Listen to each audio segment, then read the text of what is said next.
So for 2024, quiet quitting is out and quiet managing is in. I'm here for this. So the very long and short of this Forbes article is that when quiet quitting came out as like this big thing, like, oh, heaven forbid our employees do the bare minimum of what is expected of them at their job and then leave work at work and go home for the day, shut off their phone, not check their email on off time, not go above and beyond for $0 extra.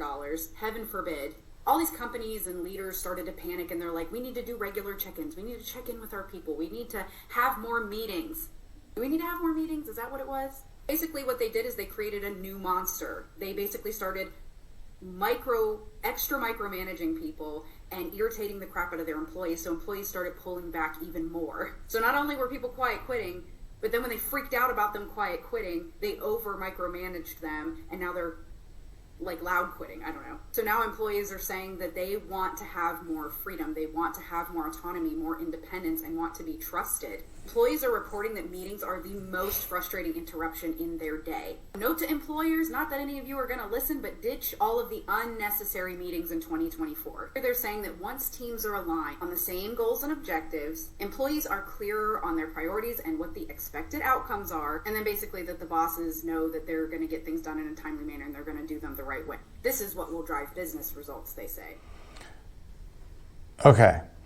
I don't think quiet quitting was people complaining about employees leaving at the end of the day and not keeping their phones on and doing extra work. I think quiet quitting was people getting paid for 8-hour days and putting in 1 or 2 hours.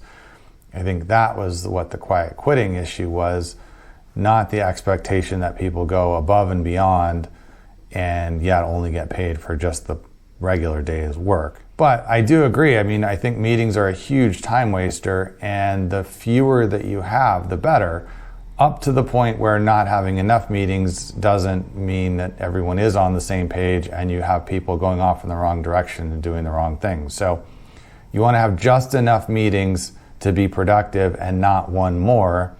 And you want to make sure those meetings are productive. They're not longer than they need to be. You don't have people in them that don't need to be there. You don't have people talking about stuff in the meeting that could have just been handled by an email.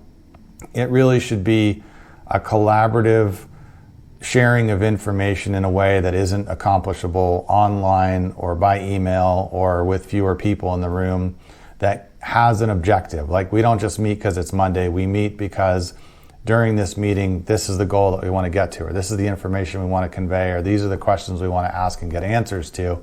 So make sure your meetings are productive, they're required, they're not longer than they need to be, that they don't just have somebody, up talking because they want to talk and they want people to listen and they like to hear their own voice. Make sure your meetings have a purpose and accomplish something. And if they don't, then cancel them or reschedule them, or, cancel them for that week. And then next week, we'll see if we need next week's. But, some companies have a regular morning meeting or an every Monday, every Thursday meeting or whatever that doesn't need to happen, except it's on the calendar so everyone goes, and it kills a lot of time. So I agree that meetings are a time suck. I don't agree that quiet quitting was just asking for people to do even more than they would have normally done. But that was sort of two separate topics in one rant that she had. So hopefully now they're both answered.